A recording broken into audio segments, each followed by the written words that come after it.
Good morning, good afternoon and good evening, wherever you are in the world today. My name's Paul Webb, I'm the founder of B2B Energy, and you are listening to Energy Speaks Back. Energy Speaks Back interviews energy experts from around the world. Good morning, good afternoon and good evening, and welcome to episode 32 of Energy Speaks Back. Weekly, I present to you experts from around the world, and today we are in Germany, and I'm interviewing an energy associate who I have met on my social media journey. Our purpose, as always, is to provide a good understanding of energy management from around the world, which is available today for us to deliver savings that impact on our planet. My guest today is a renewable energy procurement expert, experienced internal auditor, crisis manager, and an operational leader. So without any further ado, I give you Janos Hettyey. Good afternoon, Janos, and how are you today? Hey, Paul. Thanks for your question. I'm fine, bit busy, bit tired, but almost the end of the week, so everything is fine. Thank you. Good. Well, you're looking well today. You're looking well. And tell me, whereabouts are you based at the moment? I think you're just outside Frankfurt. Is that right? Yeah. So actually, I'm Hungarian, and we've been living in Germany in the Frankfurt area for almost 5 years now. Right. Long way from home. It took a bit of time just to get used to that, but now everything is fine, and I think it was a good decision to move to here. And have you been moving around because of your work in your career? Not exactly. So this was a kind of private decision to change country. But at that time, when we moved to Germany, I'd been working at Schneider Electric, and then I could continue my job here in Germany, although in another position. But I stayed at Schneider Electric, so this made everything to be a bit more easier. Just to relocate to another country. But I already had a very good opportunity to work here. Brilliant. Well, Janos, we've met during the pandemic, in the height of the pandemic, the middle of 2020. You was one of the first people that reached out to me on through LinkedIn. We've had quite a few conversations, and you've joined me at the energy experts meetings we've been having and some of the workshops, which is great. Your knowledge is very well received within the group. But I know quite a lot about you, but it'd be really good for the listeners today to hear about yourself, your career, and what's brought you to this industry. Okay. Good question, Paul. Actually, I have a not so straightforward experience, I would say, because I joined the energy and renewable energy space just 6 years ago. Previously, I'd been fulfilling various senior positions in the internal audit area, and I was a crisis manager, CEO at certain Hungarian companies. But then I just decided on restarting my career, and that was the time when I joined Schneider Electric back in 2014. And since then, I work with mainly corporates with global footprint. And before I joined BayWa RE last November, I'd been working at Schneider Electric for 5 years. I supported these global corporations with global footprint. I helped them to develop renewable electricity procurement strategies. That was the time when the PPAs had just started to emerge in Europe. And I was part of the PPA advisory team at Schneider Electric. And then after Schneider Electric, I just joined a bit smaller consultancy here in Germany. And after 10 months, I just accepted an offer from BayWa RE.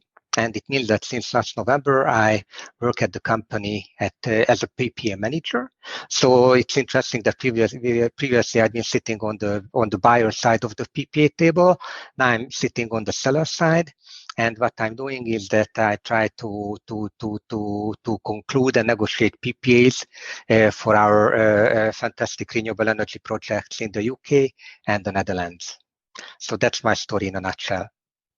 And are you looking at the same projects that you you was originally involved in developing, and then now you're selling them. What are they, the same projects or similar projects? Yeah, so back at the time of Schneider Electric, we just advised the buyers, and we launched tenders on behalf of the corporate buyers, and we solicited offers from a pool of developers. So it means that at that time I had no control or great visibility over the renewable energy assets. But now at Baivari, we are the company who construct these projects. Actually, we have an operational footprint globally. And it means that in the Netherlands and the UK, we develop onshore wind and solar projects, including a couple of innovative solutions. I'm happy to talk about them. And yeah, we just find and negotiate out the PPAs with utilities and corporate off-takers. Right. And so you mentioned the Netherlands and the UK. So this is global or just Europe you're doing this? So my core countries are the UK and the Netherlands, but some corporate off-takers have a global presence. But we, as a PPA team, the countries are allocated among the members of the team. Which means that there's another person responsible, for example, for Spain, France, and Germany, another one for Italy and Poland.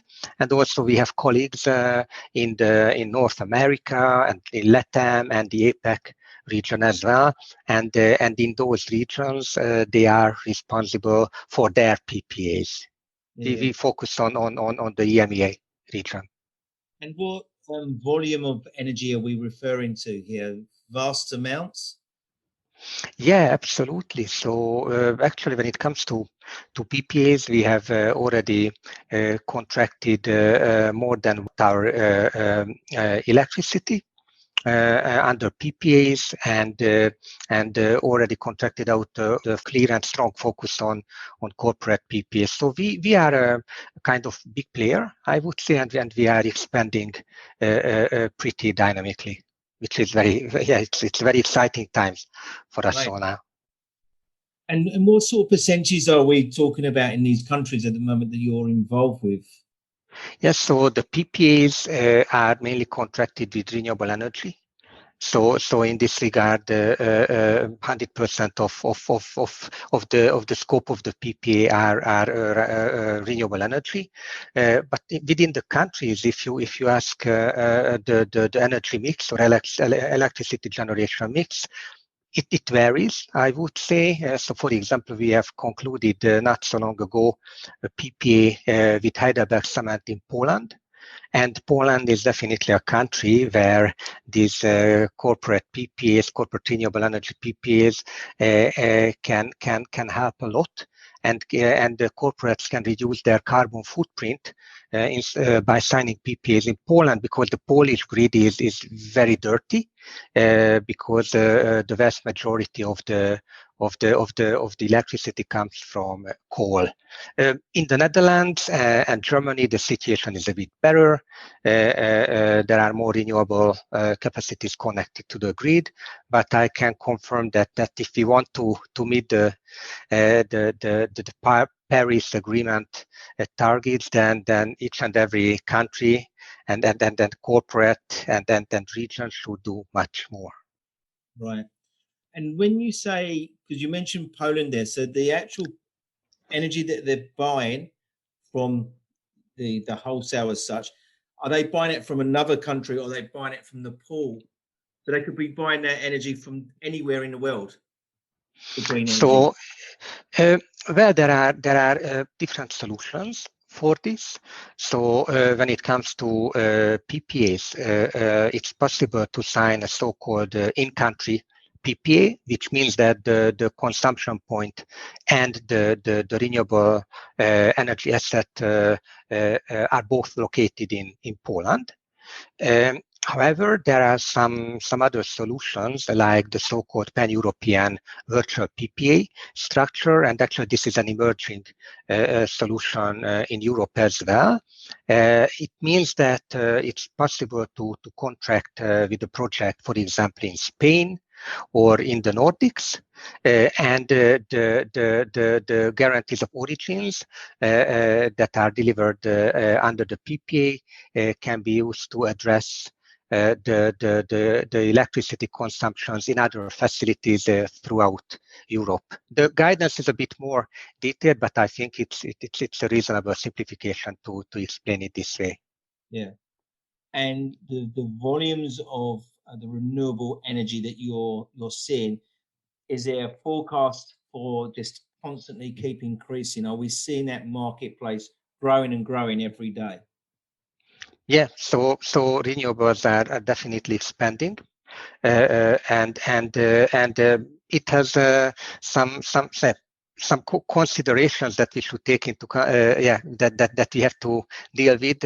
For example, it's a pretty good thing that increasing number of projects are connected to the grid. But on the other hand, if there are too many projects, and for example, solar projects are generating at the same time when the sun is shining, then the so-called price cannibalization can appear, and this phenomenon could push down the achievable so-called capture price in the market. So there are pros and cons when it comes to renewable energy capacity expansion, but we definitely would like to see even more renewable energy capacity connected to the grid in Europe and worldwide as well. So just touching on from a layman's terms, what you're referring to there is when the sun's shining, great, but if the sun isn't shining, there's variations of that. And presumably that's the same for the wind power as well, isn't it?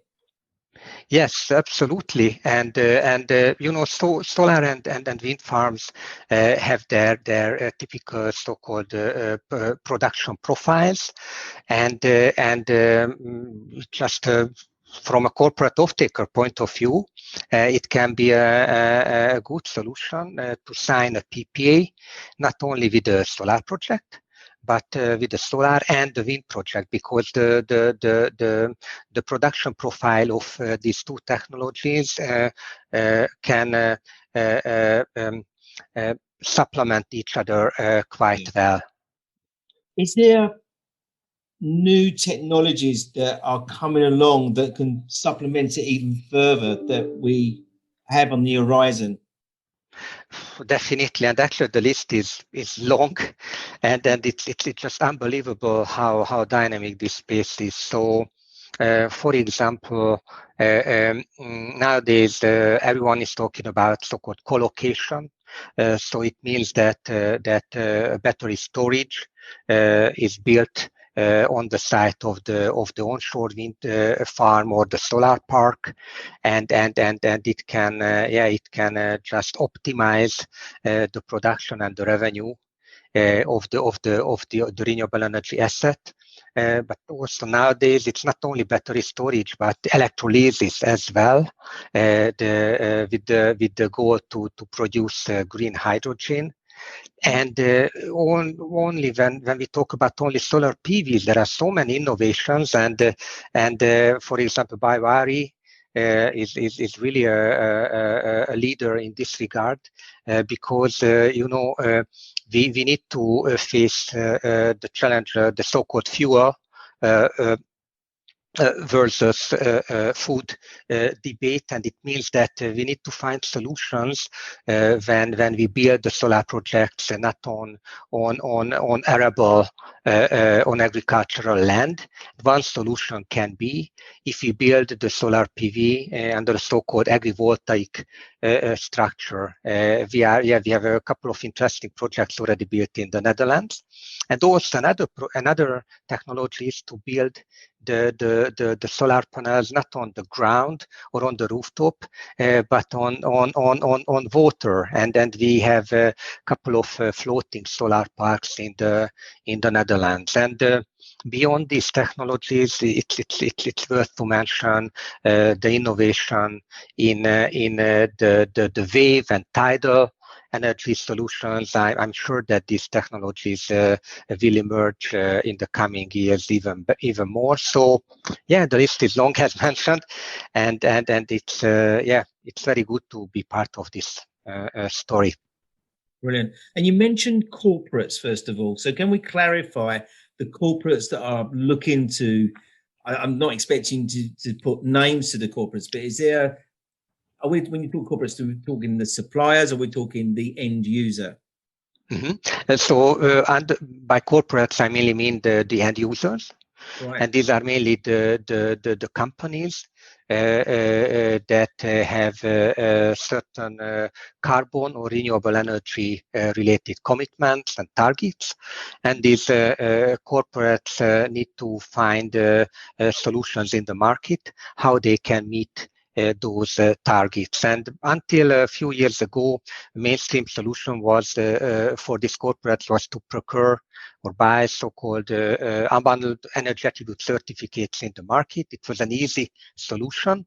However, this solution always comes at a premium.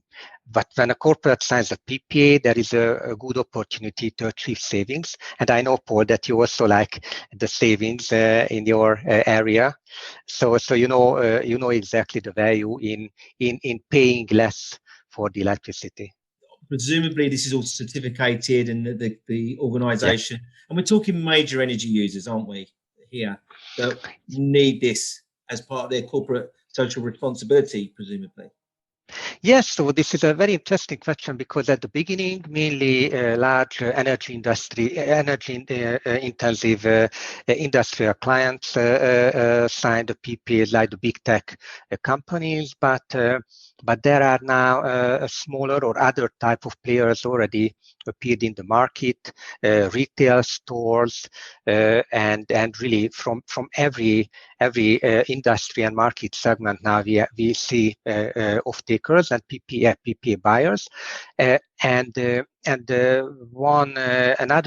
another innovation which is emerging is that PPAs are not for large electricity consumers anymore, because it's possible for smaller consumers to come together to build a consortium and to sign a PPA together.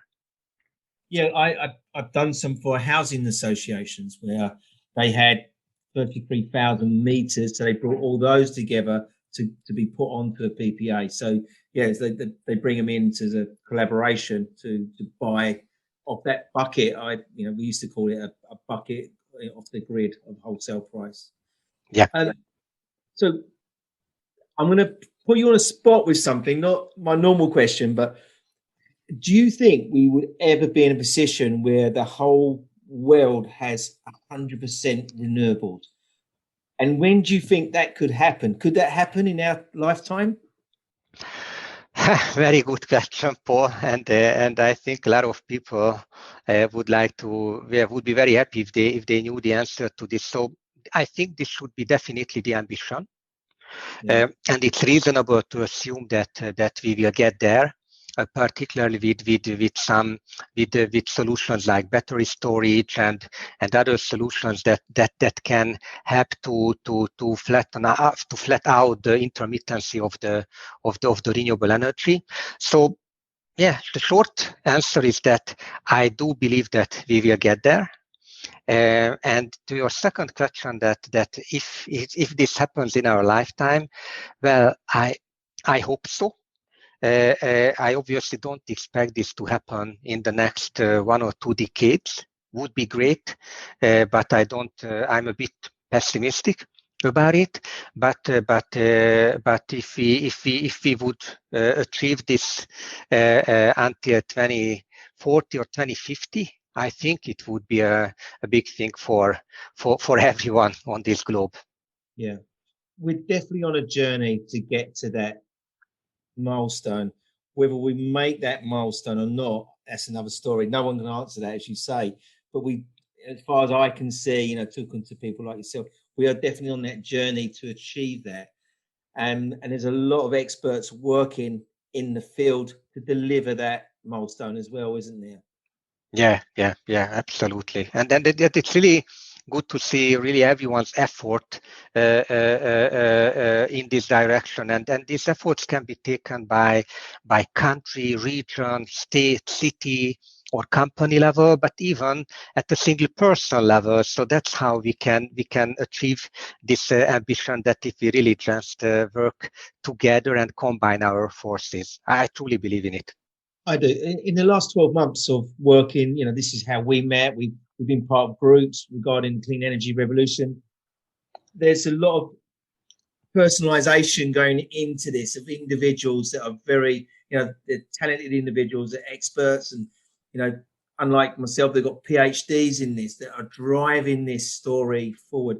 And we see it daily on LinkedIn and social media that this drive is happening, and it's all going in and along that journey. As I say, we see it every day. I'm constantly reading new stuff about it and new technologies. Absolutely. So it's just quite challenging to keep up pace with how dynamic the changes are. But at least I try to do that. It must be difficult. You've got to have one eye on the ball and one eye on the what's happening in the future. So we've got the Glasgow conference coming up. Is that a milestone for you in your career? Do you think that make another big impact? My personal opinion that these conferences are very important, but I would like to see a bit more action instead of the talk. So yeah, it's good. It's good, but I'm more interested in the decisions and the actions that will follow, and if they will follow at all those decisions. At that level, there is a lot of talk. We don't see what the actions are until afterwards, but there is a lot of talk. But it's very good that we've got the Americans back in on the scene and that they're behind it as well, which I think makes a big difference to what we're doing here. Absolutely, and it's just again fantastic to see that America is back again. Very recently, China, Japan, and other countries just committed themselves to carbon neutrality. So apparently now the world and each country just recognize the importance of the actions and to set these targets. But again, I need to emphasize that it's very good to have these targets to be set in the distant future. It's more important to realize these targets, and we should not wait in the next. We just sit and wait in the next few years, and then we cannot believe in that we will solve this situation after 2030 or 40. We have to start acting actually by yesterday.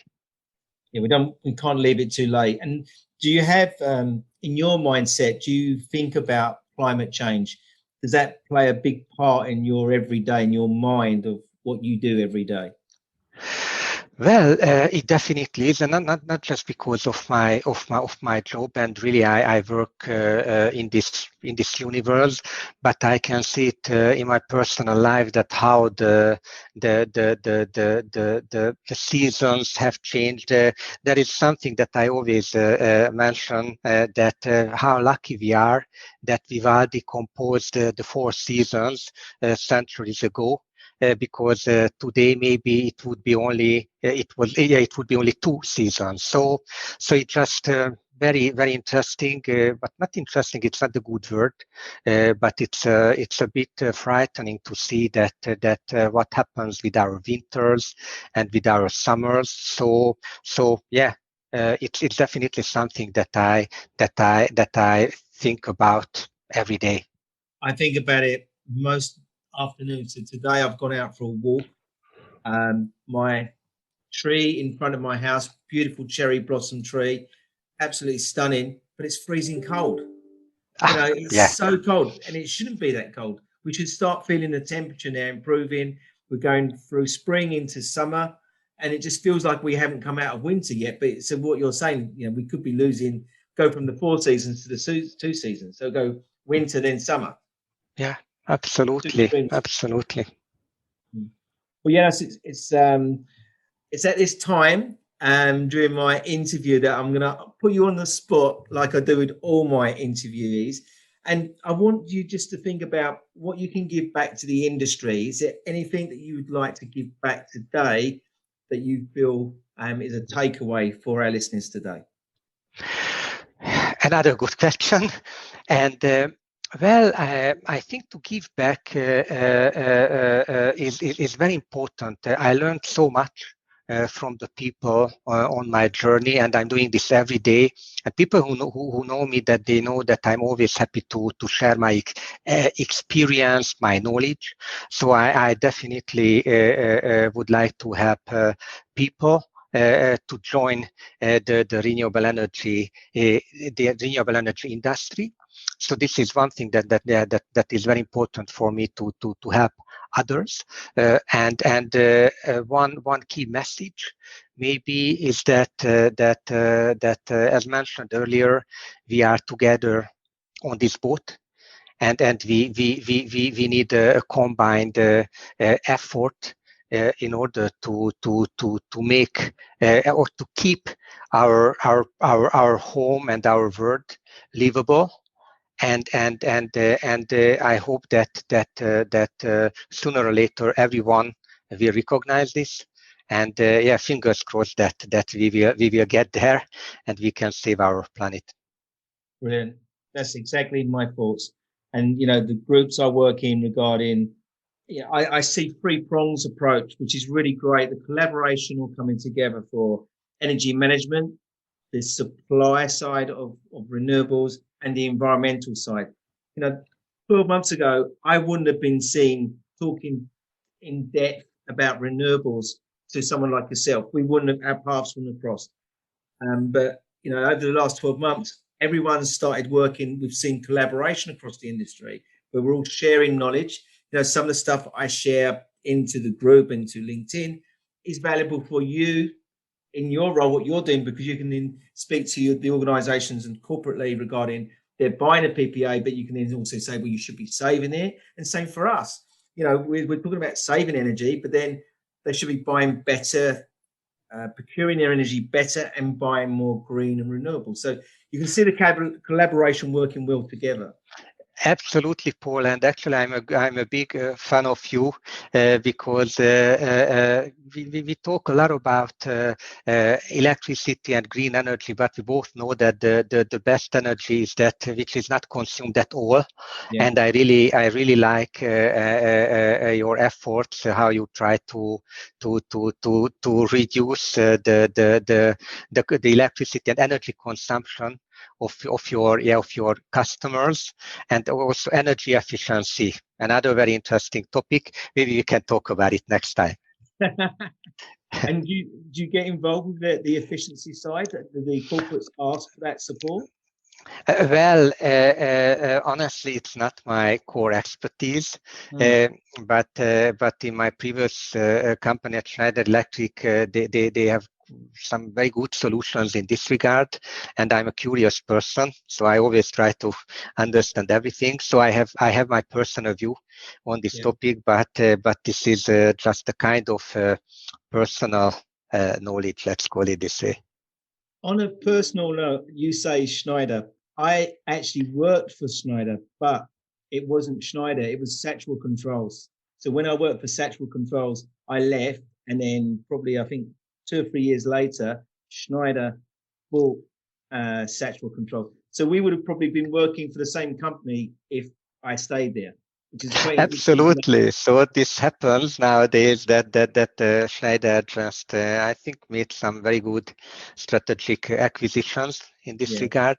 And of course I'm not here to promote them, but I thank them a lot because without giving me a chance back 6 years ago to restart my career, I wouldn't be here.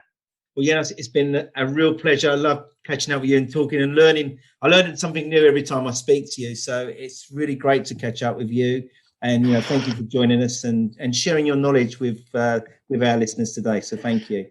Yeah, it was a pleasure for me, Paul. And then thanks again for inviting me. Thank you. And please stay safe, you and your family.